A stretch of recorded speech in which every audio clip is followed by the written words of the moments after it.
Welcome to the Momcozy Village, Together We Grow podcast.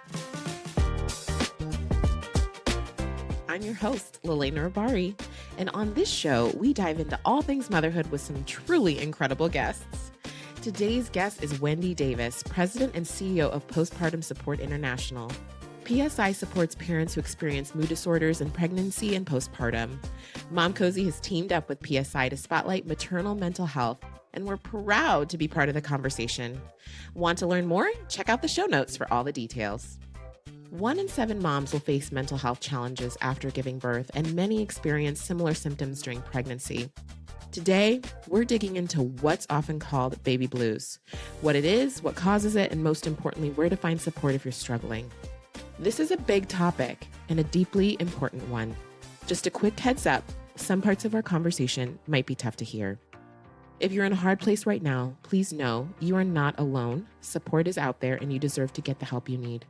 You'll find all the resources we mentioned in this episode, plus more, linked in the show notes. Wendy, welcome and thank you so much for joining us today. I'm so happy to be here with you, Lelaina. Oh, it's a pleasure. How are you? How's it going over there? I am well. Thank you very much. That's wonderful.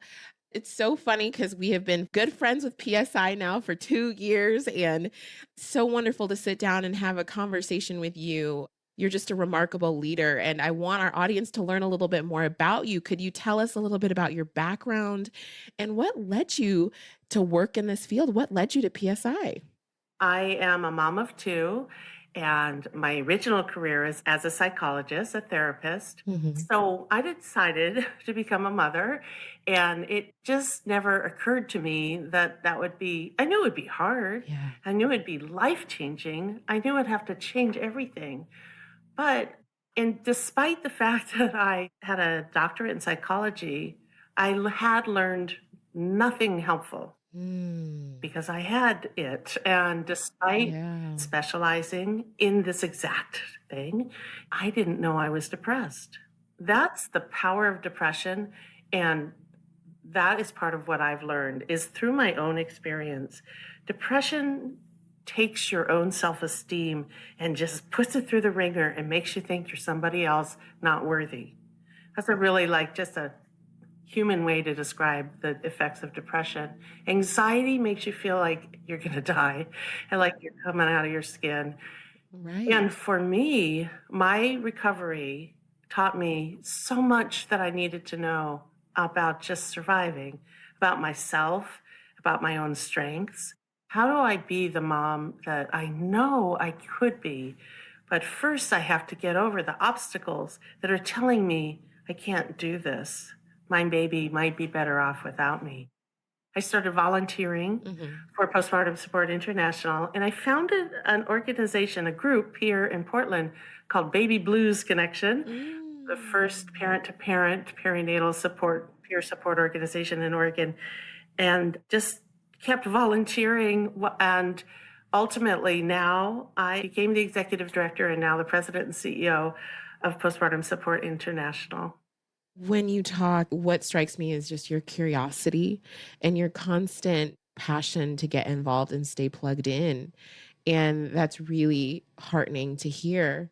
When you were describing depression, anxiety, because I think some of those terms can feel far off, what contributes to these factors for moms in pregnancy and in their perinatal periods? And how can you start identifying if you are experiencing these things? Because as I said, you don't imagine you will until you receive the crash course in motherhood.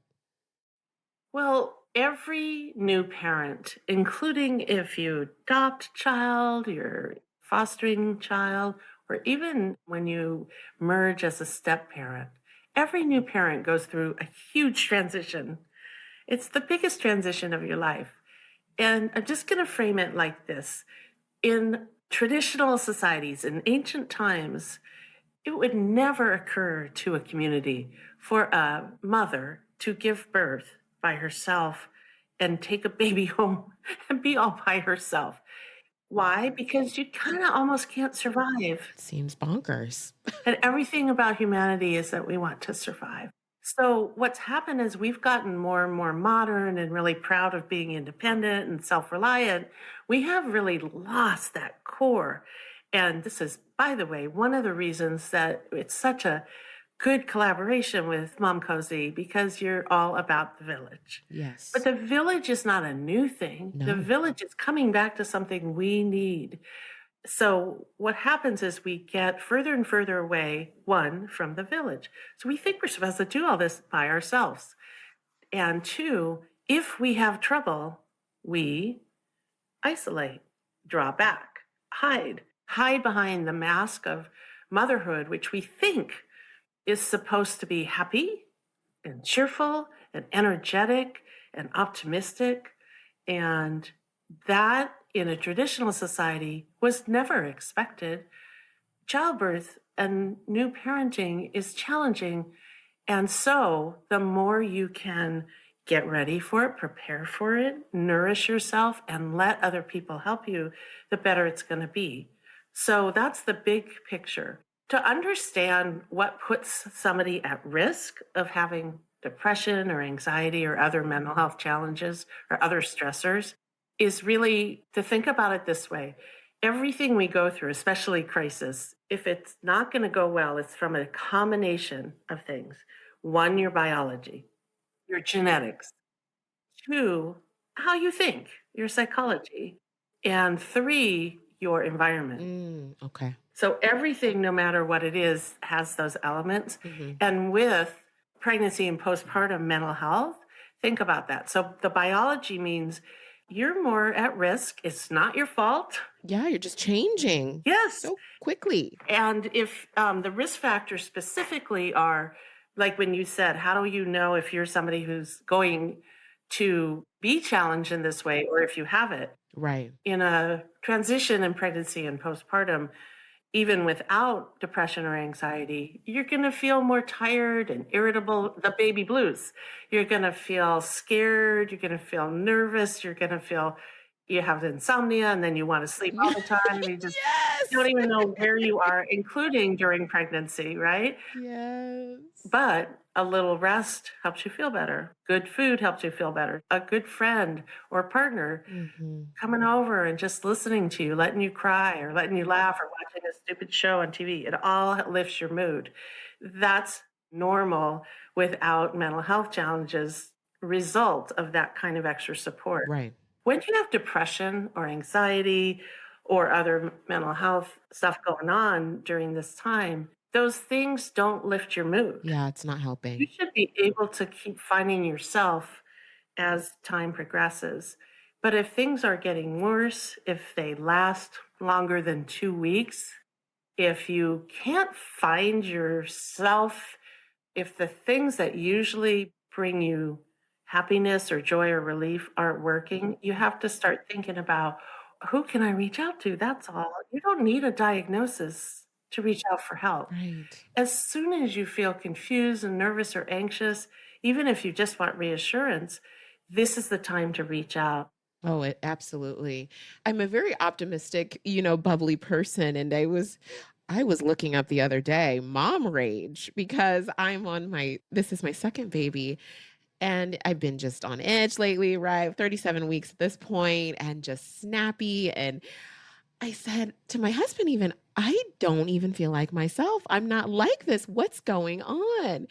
And the more and more I read, these feelings of, the world shifting, your identity shifting again, just being uncomfortable. There's the biological changes that you go through. There's some wonderful content out there that made me feel less alone, and reaching out to friends certainly helped. But I'm telling you, it was so hard to say I was struggling. And I'm assuming this is very common with so many parents because you're so right. There's this facade that you have to have it all together. But what I have found on the other end is people are so grateful to hold that space for you. And that really changes everything, just to even say it out loud. Do you feel there's more progress around normalizing talking about mental health challenges, the struggles we're going through, that facade of motherhood? Is that starting to shift a little bit more? What are your insights on that? Lelena, first of all, thank you. Just think Yes. about how much you're helping anyone who hears you talk about what you're going through right now, which is kind of the whole message, isn't it? Thank Hmm. you for sharing what you're going through. Thank you for sharing how surprising and unexpected it is to find yourself irritable and snappy. So irritable. Oh my gosh. Yes. And when you do that, and when you reached out and started talking to people, you notice, oh, it got better.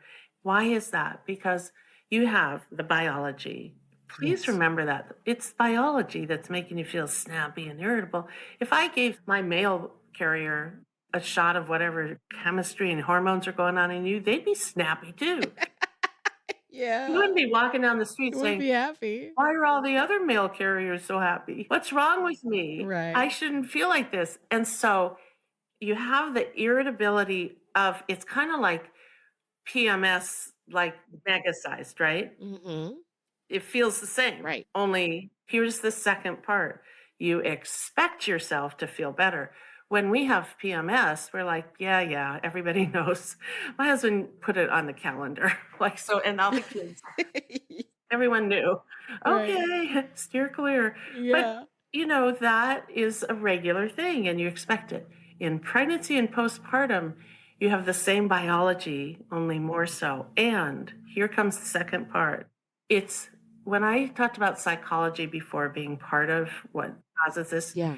it isn't psychology like of dependency or anything like that. What it is expecting too much of ourselves, having kind of a perfect overachieving vision.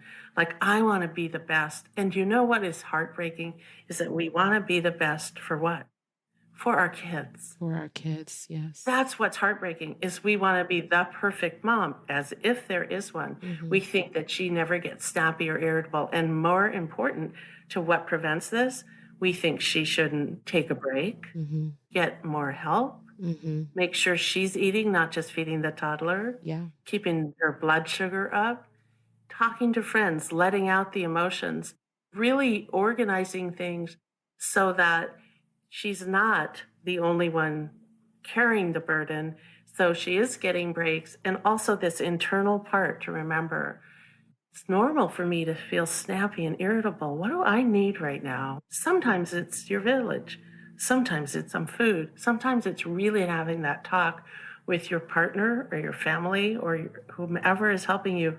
And sometimes it's reaching out for Yeah. help like Postpartum Support International at postpartum.net and say, I don't even know what's going I on. don't know where to go. Yeah. I just want to throw things. I'm just crying all the time. I feel so scared. Yeah. Can you help me? And so when you think about that, when you hear about other people having a hard time, let me guess, Elena, you're the one who helps. You're the listener. You're the person that people come to. And Yes. that's actually a risk factor for us because when people are that strong person, that person people come to, we don't know how exactly to take a break, to say, I need some help. Absolutely.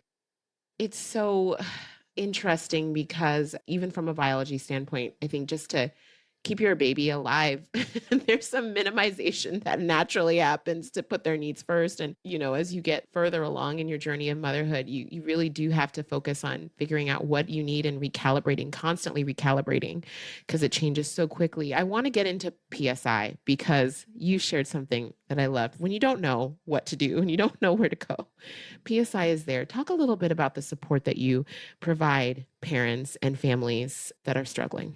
I am so happy to share more about Postpartum Support International, which we call PSI. You can find us at postpartum.net around the world. So, first of all, we have thousands of volunteers. Wow. And the reason we have so many volunteers is, well, we love the volunteer spirit. I started as a volunteer too. But it's that when people have gone through this and recovered and learned the power of community and learned that perinatal, pregnancy, postpartum, and post loss mental health conditions are temporary, treatable, and they do not define you as a parent. They're just part of the quilt of your experience. When people go through that and come to the other side, they want to give back.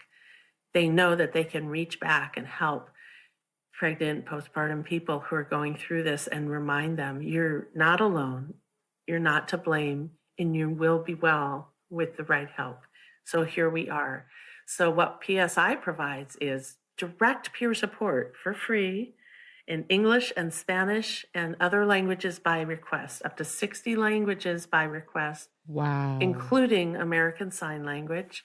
And we provide that through telephone or text or web form.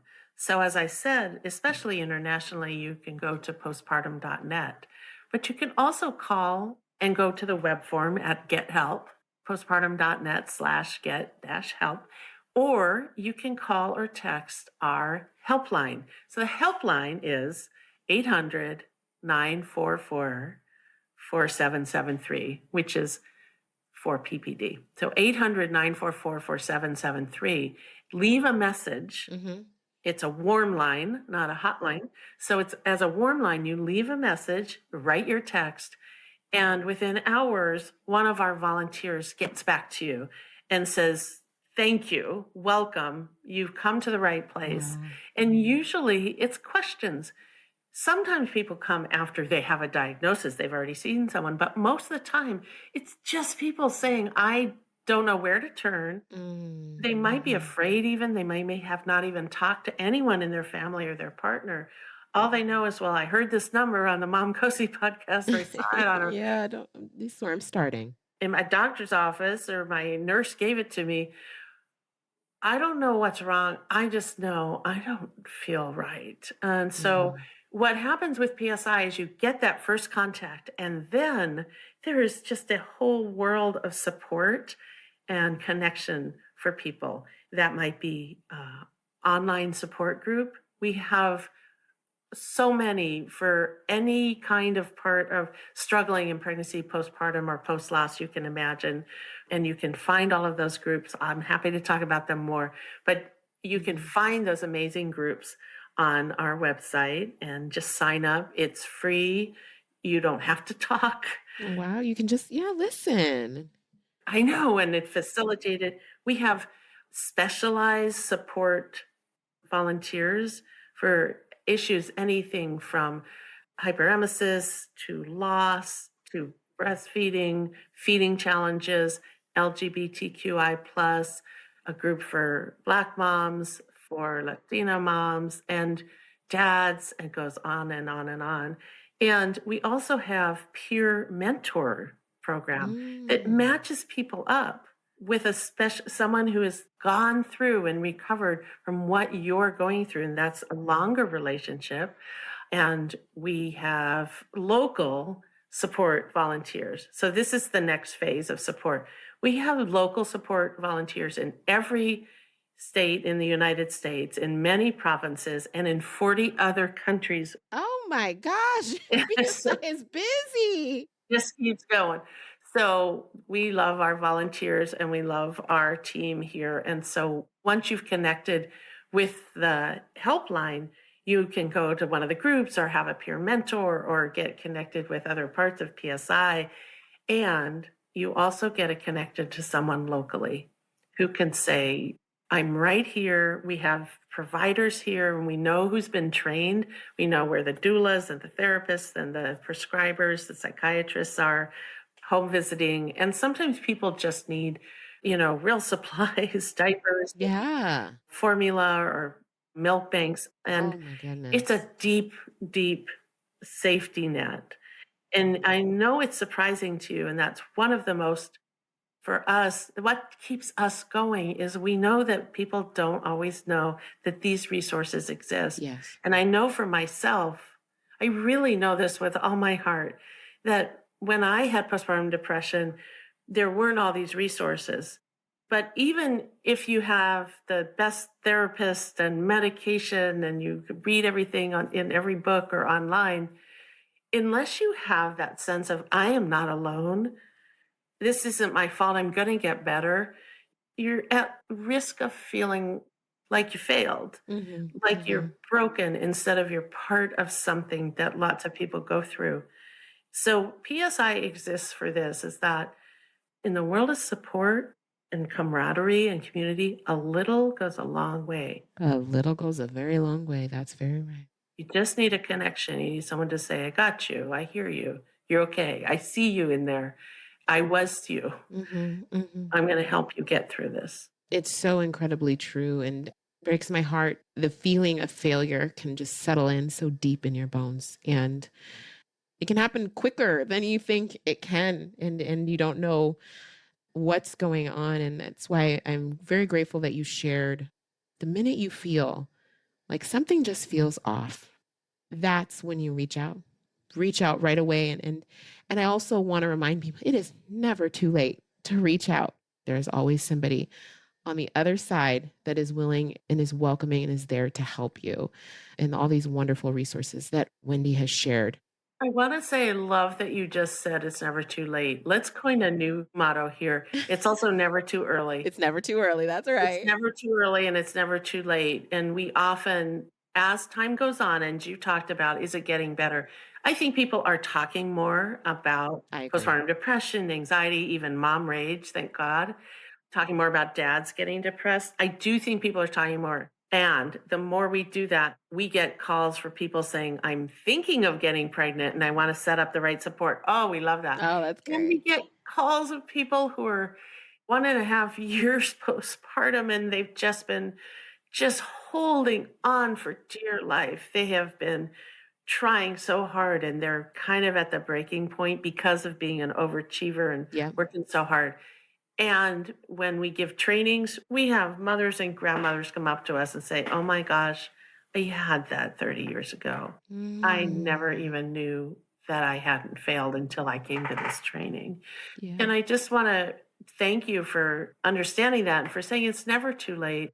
The other piece I want to say about that is even though it's getting better, the pandemic kind of introduced all of us to our mental health. And we are really grateful for, I actually love when celebrities and athletes come out, gosh, and talk about mental health, especially pregnancy and postpartum mental health. But here's the critical part. When it's you and that cloak of depression or anxiety or PTSD or trauma are in your body and your mind, even though people may be talking about it online and whatever and down at the coffee shop, you are still going to be afraid to tell people because you think with the lie of the depression that is temporary and treatable if you get help, you're going to think, I'm worse than any of them, though. They don't understand. It really is my fault. So that's why we need to talk about it and have things like this, have Momcozy cast that net so wide so people say, oh, it might be me.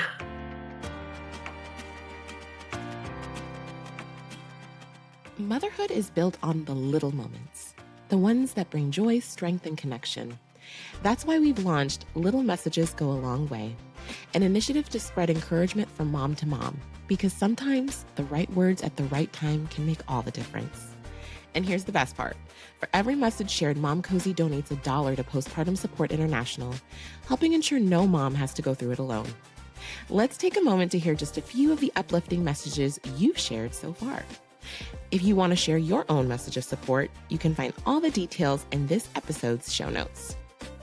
Happy Mother's Day to all the beautiful mamas out there. You guys are doing an incredible job. Even when you feel uncertain and your heart feels heavy, keep going. You are stronger than you think. Yeah, they're stronger than they think. Hey, Mama. I'm here to tell you that you are not alone. Every emotions you are feeling is real and valued. As a mom myself, I understand sometimes it can be frustrating yet joyful, memorable yet exhausting. Just remember that you are human and your feelings are valid. It's okay to take a break. It's okay to cry at times. You are amazing and your baby is so blessed to have you. I just wanted to say to any mom out there who feels alone or she doesn't think she's worth it or she doesn't think she can do it, you are loved, you are heard, and you are seen, and you are doing an amazing job, and you know what's best for your baby and for you and for your children. So you're doing a great job, Mom. Keep up the good work. Have a great day, Mama. I wish you a happy Mother's Day. We are extraordinary. We're superwomen. Happy Mother's Day. There's so many people that care about us in our world, right? Our family, our friends, our partners. As families are experiencing this, not just moms, dads as well, partners as well, non-birthing partners as well, how can others help? Give us a little bit of insight and guidance from just what you found over the years of what helps and what doesn't help. I always love saying what does not help in this situation when somebody is experiencing pregnancy, perinatal mood disorder. What helps is really see the person where they are. If somebody is talking about struggling, we do have a natural tendency to kind of go, you're okay though. You're all right. Yeah, you got it. Just push through. You got it. You always got it. You can do hard things. Well, pause a bit and lean in a bit and say, tell me more. How are you doing? I know that there's usually things that you just didn't expect. So asking, how are you doing emotionally? We don't ask that. Healthcare providers, if they just added that to their questions, Oh my gosh. everything would open up. So how people can help is really listen without judgment. Even if you have judgment, you don't have to say everything that's in your head. Keep your judgment to yourself and say, Yeah, please don't say it. Yes. that's number one, is listen and take her seriously. Also, find practical ways to help. Food, bringing food, cleaning the house, Oh, taking yes. care of the Yes. baby. And maybe I should say, number one, if you are hearing this podcast, maybe it's you and maybe it's your friend, maybe it's your partner, your daughter, or your sister. Say, you know what? I heard that maybe 1 in 3, in some cases, definitely 1 in 5 women have pregnancy postpartum mental health challenges. And it's temporary, treatable, and there's places to help. So this organization has peer support. You can call them, text them, fill out a web form, and they have groups, they have all kinds of things. And I understand that it's so common. If we had a helpline for allergies, everyone would be calling it. And yet we're so embarrassed and ashamed about mental health in general. But when it comes to this expectation of what pregnancy is supposed to feel like or new parenthood is supposed to feel like, we think everyone's going to judge us. I did. And I was so embarrassed. Boy, what a hindrance that was to getting better. So what can help is helping, first of all, do some practical things, listen, and remind them there's help. There is help out there. Yes. What doesn't help? Oh my gosh, that's a really fun list. Well, first of all, here's some of the things people said to me. Oh, by the time I had my babies, I had waited so long that I loved them so much. I didn't have time for depression. Here we go. Yeah. What doesn't help is saying, oh, I've heard about that. I figured you'd be one of the ones to get that. Or any of those judgmental things. Yeah. What doesn't help is ignoring her. And also what doesn't help is overreacting. If someone has anxiety, depression, they might be having, with some part of anxiety, you have repetitive, intrusive thoughts. And we can talk about symptoms in a bit. But if you're having scary, unwanted, intrusive thoughts, you're afraid to tell anybody. And it's really an anxiety symptom. Sometimes people overreact. So if a mom talks about, or a dad talks about, I don't even want this baby, I don't know who I am. Or secondly, if they talk about anxiety and some of the scary, intrusive thoughts, sometimes people overreact and say, well, she can't be alone with the baby. And if that's a healthcare provider or public health person, that could be really, really dangerous because she doesn't need that kind of intervention. She needs support and help. I'm glad you brought up intrusive thoughts because that is something that I hear a lot about. I experienced it myself, right? You're walking down the stairs. Oh my gosh, what happens? You visualize you dropping the baby, things like that. You shared that repetitive thinking. That is actually anxiety? Yes. Wow. It's a symptom of anxiety. And so let's talk about symptoms a little bit. I'd love to, yes. Go back to anxiety. But first, I'm going to talk about depression, which is almost always part of this, right? Sometimes the anxiety's first, Okay. though, and that's really confusing to people. The thing I want to say about depression, too, and how they go together is depression isn't always sad, crying your eyes out and sad. It's also flatness. Yeah, just feeling apathetic. Just kind of apathy and helplessness and pessimism. And that's important to note. That's a symptom of depression. Okay. Do you have depression any time in your life you feel flat, hopeless, low self esteem, low functioning? It lasts longer than 2 weeks. The clinical definition is you don't have joy or interest in the things that usually bring you joy or interest. Yeah. But if you have a baby and you're depressed, it's the same. It's not because of the baby. You're depressed and you have a baby. You're not depressed because you have a baby. Yes. So people don't realize that. And when you realize, oh, I'm not depressed or anxious because I have a baby now or because I'm pregnant. I am pregnant or postpartum, and I have this temporary condition at the same time. And then you move into anxiety. Okay. Anxiety might be panic attacks. And if you're someone who has them, take a breath. You're fine right now. Okay. Panic attacks, which mean you feel racing heart, your adrenaline goes up. It's actually a survival instinct if a tiger's chasing you. But if you're supposed to be sitting down and rocking your baby or feeding or sleeping, we don't need that adrenaline. No. But in an anxiety disorder, our body thinks we do. So you get panicky, you might feel sweaty, you might have, to go to the bathroom, all to run from the tiger. So then we have to help your body and your brain know there's no danger, there's no tiger. You're having anxiety, temporary, treatable. One of the other symptoms that is related to anxiety, we call in the perinatal mental health field, obsessive compulsive disorder. Everyone knows about OCD, right? Usually you hear about it with, having the repetitive thought of germs and then cleaning, or checking, rituals of checking. So it's really important to understand this in the perinatal period. There are many, many parents who have repetitive, intrusive thoughts. Yes. In fact, some studies say 100% of parents have that kind of thought. What if I drop the baby? What if I want to drop the baby? What if I want to throw the baby across the room because they won't stop crying? 100%. How do we know when it's a problem? Well, first of all, it's always a problem for the person experiencing it because we're actually built to want everybody to survive. We want our babies to survive. So why do we have this thought?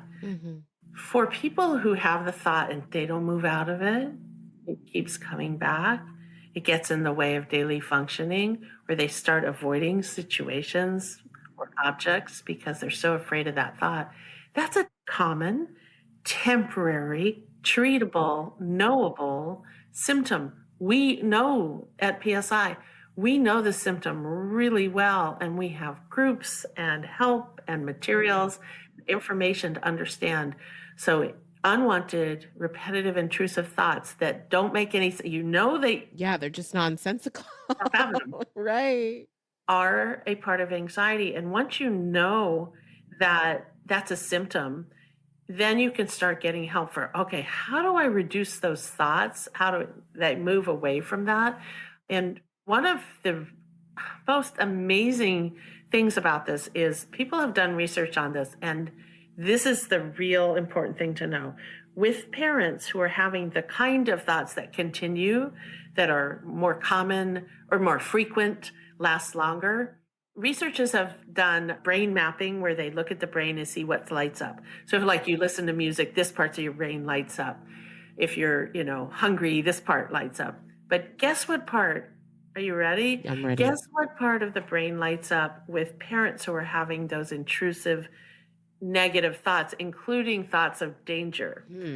The protective part of your brain. It's defending. Thank you. Defending, protecting. And if you're someone with a history of anxiety, but also a good imagination, Lelena, you're going to see think about and be afraid of sometimes those really scary thoughts, which are images of harm. They're not urges to harm, they're images of harm. When you realize, think about the brain mapping, oh, that's like if I was a cave woman and having those thoughts, I'd be the head of the group. Yeah. I'd be the scout because I'd be looking for everything that could go wrong and hyper vigilant. But if I'm a pregnant or new mommy or, someone in the end of the first year, whatever, and you're thinking about all the dangers, I just get more and more scared. And who am I going to tell? I don't want my healthcare provider to know. I don't want my sister to know. She's going to be talking about me. Mm-hmm. What if someone wants to take my baby? And most important thing I can tell you is when these thoughts are not relatable, when you're just having them, but have you ever acted on them? Have you been close to acting on them? Is your brain staying rational while the thoughts are getting more creative? We know it's anxiety and we know how to help. It's also important to know that it's true that 1 to 2 out of 1,000 women do develop postpartum psychosis. I have read about this. Mhm. Yes. It is not as frequent, right? We talk about up to 1 in 5 people have postpartum depression and anxiety and obsessive compulsive disorder or intrusive thoughts. But 1 to 2 per thousand, which could be 1 in 500 women, are, historically, based on research, can develop postpartum psychosis. And postpartum psychosis is a total break from reality. At times, you hear voices, hallucinations. There might be visual hallucinations. There's delusions. So you believe things that aren't true, they aren't real, and nobody else believes them or sees them. What's really difficult about postpartum psychosis is that people who have it go in and out. We call it waxing and waning, like the moon, like in and out of lucidity. So sometimes people with postpartum psychosis also have intrusive thoughts. But when they're in a psychotic state, those images, the delusions, hallucinations seem real to them, seem real. They might hear command voices to act on them. Postpartum psychosis is a medical emergency and needs immediate care. And here's the thing again, whether you're a provider or you're listening to somebody else going through this, there's resources to help people figure this out.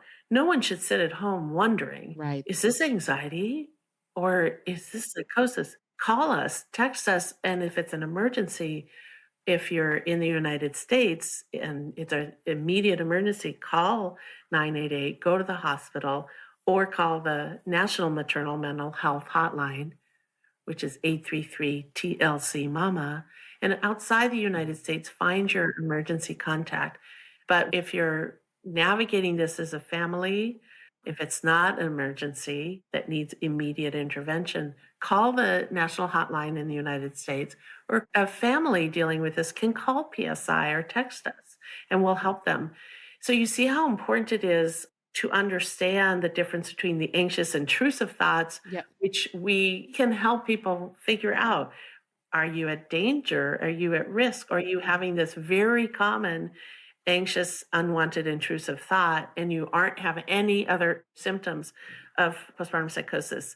The other 2 perinatal disorders that we identify are bipolar mood disorder. And bipolar mood disorder, for more than 50% of people who have bipolar mood disorder, they're diagnosed for the first time postpartum. That's how important it is for us to understand that. That's the high highs and kind of more activity, racing thoughts, and doesn't want to sleep but feels happy, and the low, low, low. So just contact PSI and we'll help you sort it out. The last one I want to talk about is post-traumatic stress disorder, post-traumatic stress, and that might be from birth trauma or previous trauma. Feels, looks, sounds like anxiety, but it focuses on that traumatic event. The event. I got it. So I know that's a lot of information, but you can also hear that Very important. it's not like highfalutin, nobody can understand this, it's all medical. Everything about this connection, getting help, recovery, and helping other people is that we should all know this language and know about it and talk about it in ways that are really accessible and understandable. I like that. I'm glad you went through that list and you shared, it's not on you to pull this apart and try to figure out, is this anxiety or is this depression or could this be postpartum psychosis? There are a lot of resources out there, and not putting the additional pressure on yourself to figure that out, but knowing the symptoms and putting language around these things, I think is very helpful to me. And you were spot on. I was reading actually about postpartum psychosis. And I mean, people are worried. They're worried their children are going to get taken. There's some real fear, that protective nature in our brain wants to defend because we think of like the worst case scenario, but there's wonderful resources out there. Thank you so much, Wendy. As we get to the end of our show today, I think you've shared many, many things, but is there a final note that you would want to share with our audience or anybody that might be struggling right now? The most important thing to know is that you really aren't alone. This is a really common, regular part of pregnancy, of postpartum, and that lasts longer than 3 months, my friends. It sure does. So post baby, pregnancy, post baby, or post loss. So for people who have loss in pregnancy or infant loss, are part of this community. We want you to come and find us and talk to us. And that includes miscarriage too, which we never identify sometimes. People might not even know, but that's a loss and that's an important part. Any of these put us at risk for mental health challenges because biology, psychology, and culture, right? So you're not alone, not your fault. There are resources. And one of the things I want to say about this, because this is a big, online internet audience. When we say resources, we mean informed, non-judgmental, reliable resources. So don't go on that mom's group and people start saying all kinds of things and do this and don't do that. And I knew someone, like, please come find us, please, at postpartum.net or at Postpartum Support International, because you need reliable resources. We also have an online Facebook group that's moderated, trustworthy. Every message is moderated. Every member is moderated. So you can find that as at Postpartum Support International, find the group. And we have, PSI has an app. Great. You can get to everything real quick.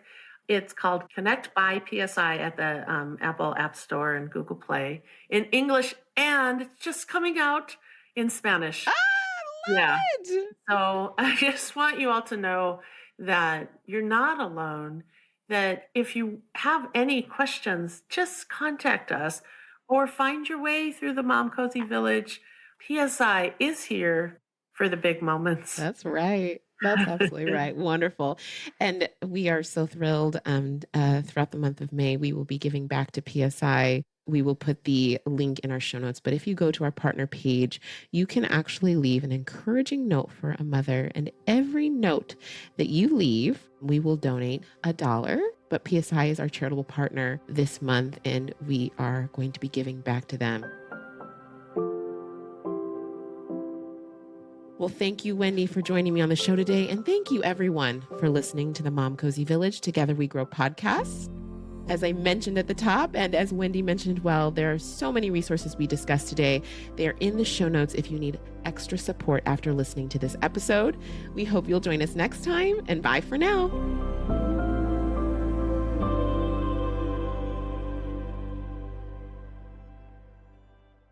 Miss the Mother's Day rush? We've got you. From May 12th to 15th, enjoy 15% off Momcozy Essentials. Plus, flash deals up to 20% off on select products with the code MDD20. That's MDD20. Because your comfort never goes out of season, and we're here for every little moment. Momcozy, your little things, our everything.